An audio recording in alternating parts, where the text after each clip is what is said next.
आदित्य ठाकरेंनी खासदार श्रीकांत शिंदेंना कल्याणमधून लोकसभा निवडणूक लढण्याचं आव्हान दिलंय। कल्याणचे खासदार ठाण्यातून लढणार असल्याचा दावा आदित्य ठाकरेंनी केला, तर आदित्य ठाकरेंनी दिलेल्या आव्हानावर शिवसेनेनं जोरदार पलटवार केलाय।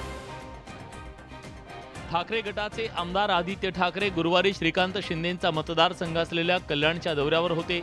या दौऱ्यात त्यांनी श्रीकांत शिंदेवर जोरदार निशाणा साधला।